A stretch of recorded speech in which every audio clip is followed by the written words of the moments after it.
What is going on, everybody? Show Fit Before here, bringing you another different type of video. Today I've got a little bit of a surprise for you guys. Got a different kind of video for you today. As you can tell by the title, the Trailblazer SS has something very special that just came in the mail. Would you like to show them what it is? Oh no, I'm checking out your rear end. It's not that. You're checking out my rear end? I'm checking out your rear end. Thanks, guy. Pretty nice looking rear end, isn't it? Open that sucker up there, guy. This has been opened already. It has been opened already. Just to make sure we got everything. Yeah, so that's all right. Oh. What is this again? Crank bolt? That's a ARP crank bolt. ARP crank bolt. That's a t-shirt. ARP cam bolts. Yep. Well, it's for a 3-bolt cam because I'm yeah. 3-bolt cam sprocket. That's nothing special. GM part. Try to get all the unspecial stuff out of the way first. All the stuff that isn't cool. GM Performance oil pump. Hardened push rods. We'll go all through this stuff in depth once it's all out, but giving you the experience of the unboxing. And that's it. And that is it. Gasket kit. So yeah, this nothing really special. Obviously, you can tell this is all from Texas Speed. This is a Texas Speed kit, right? Yeah. Kit for an LS or for the Trailblazer SS. Well, not for the not for it, but an LS cam kit. Yeah, LS cam. Yep. So here, I'll show you guys push rods. Those are just hardened push rods. What did you get that were LS7? Oh, I have to order those. Yeah, I need to order LS7 lifters. So these are all the push rods. Nothing really. They don't look any special, but yeah, they're hardened. So well, since we're putting in a bigger cam, stock LS valve springs can't handle a higher lift cam like that. So we got some dual spring valve springs, Texas Speed, titanium retainers, valves, seat stem seals. Texas Speed makes a 1-piece seat stem seal, which is pretty cool. Yeah, these are. Let me see. Really lightweight. These, like, obviously you can't really tell. Strong, but titanium. Dude, these are titanium. CNC machined. What are these called? Retainers. Valve spring retainers. Titanium valve spring retainers, valve retainers. I'm trying to get to focus.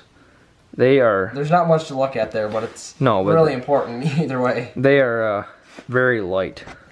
Like, I expected it to be light when I grabbed it, but it weighs probably about as much as a quarter. Yeah, it really does. Really does. Maybe even a little less. Mm-hmm. But it's a lot thicker, and I wouldn't say a lot bigger than a quarter, but like it's definitely bigger around.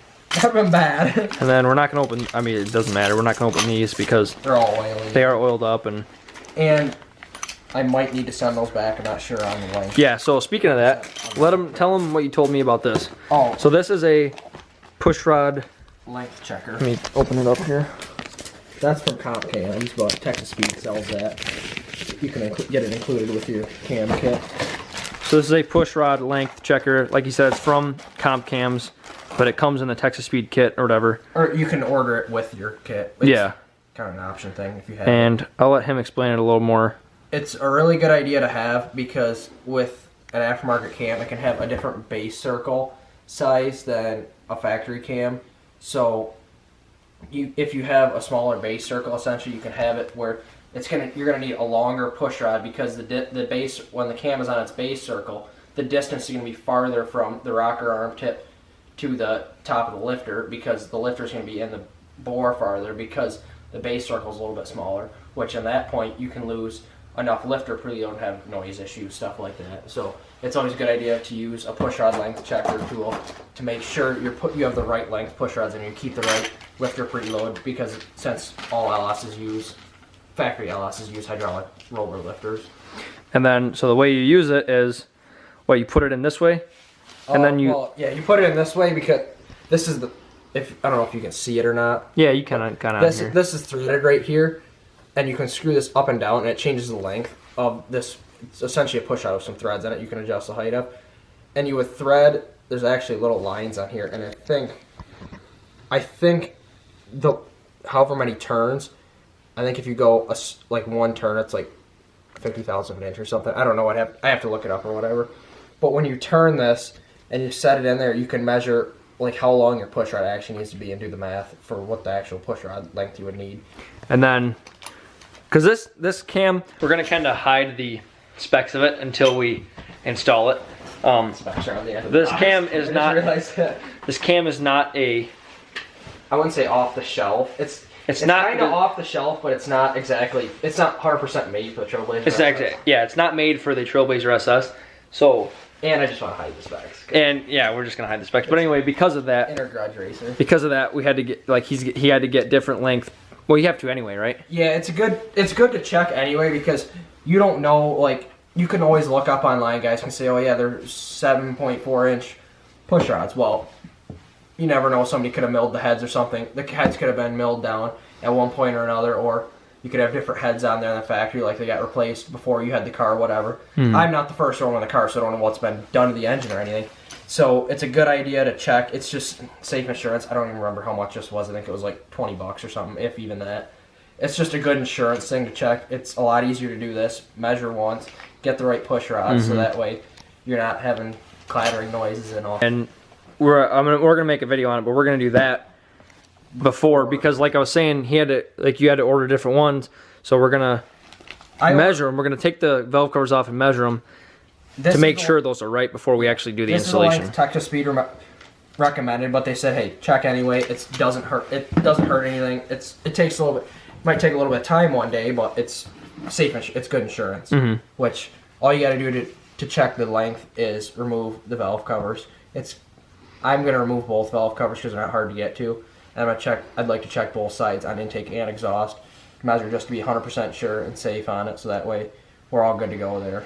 Which it's easy. Yeah. It's not gonna hurt. Valve covers just gotta come off, and a rocker, intake and exhaust rocker arm on each side, essentially.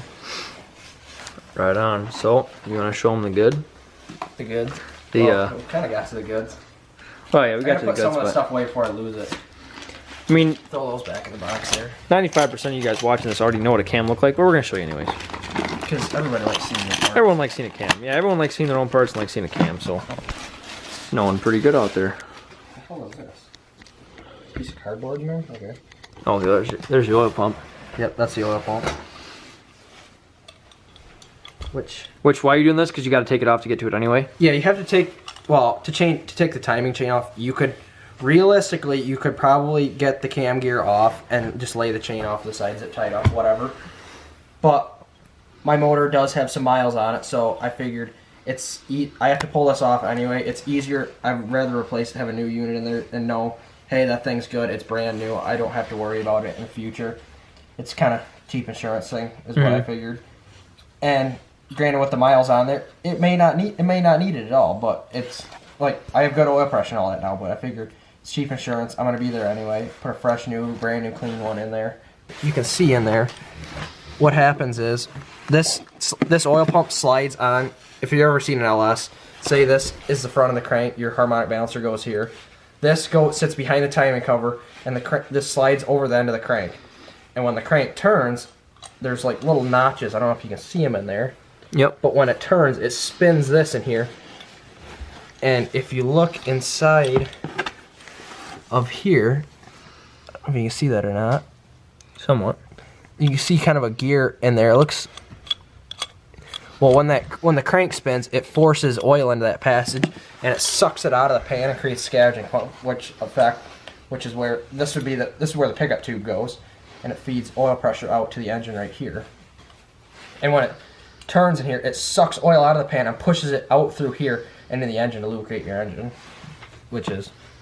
So is this a high performance one or just another factory one? It's a factory high volume one is what it is. So. It's still a factory part. I think it's just brand new. I think it's brand new. I don't know if it's listed as as a GM performance product or if it's just a regular. I can't remember. Either way, even if it's just a factory replacement, it doesn't. Yeah, no. It's a good. I figured it was a good investment. Vehicle's got over 100,000 miles on it, so not a bad idea. ARP bolts, really good quality bolts. Oh yeah, ARP. You have to change the crank bolt on the LS anyway because it's a one-time use torque yield bolt for the crank. While he's getting that out, like we said, we're gonna hide the specs on it until we do the installation.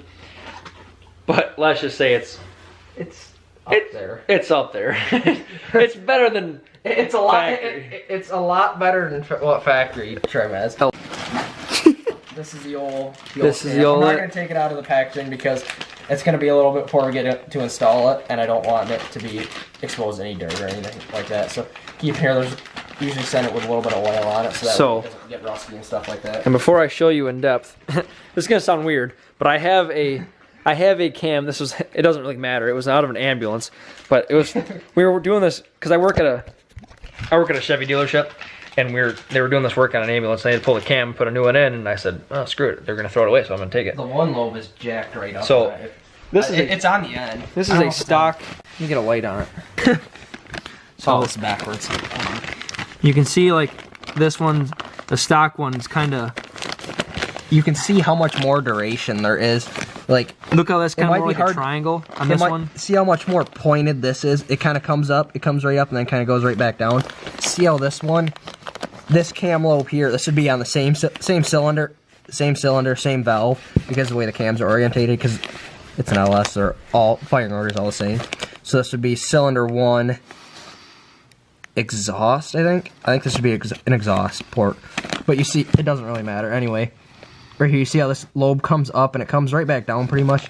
See how much longer this intake, or this lobe is holding the valve open. It's coming up and it's staying at the top of its, it's holding the words. It's holding the valve open a lot longer.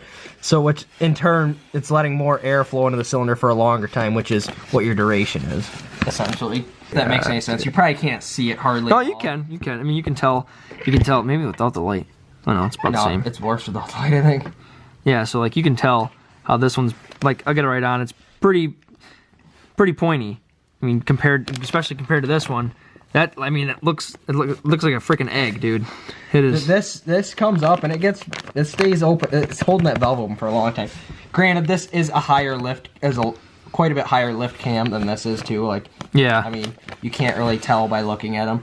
It might be 100,000 of. It's probably not even 100,000 of an inch difference, but the overall valve lift you're getting is going to be could be close to 100,000 of an inch. I'm not 100% sure what this cam is exactly, what this is ground to, but I know what the specs are on this, because it's just a fact. That's out of an ambulance, not an LS2, which I'm sure there's a difference. I'm pretty excited. Alright guys, thank you so much for watching. Just a quick little update video on the cam for the Trailblazer SS. Very exciting. I'm excited. Obviously Ryan's excited. And I hope you guys are excited too. This build should be happening probably within the next month or so. And like I said, I'm going to make a video on check and push rod lengths and everything too. So we'll see how it goes. But hope you guys enjoyed. If you did, hit the like button. Hit the subscribe button. And I'll see you in the next vlog.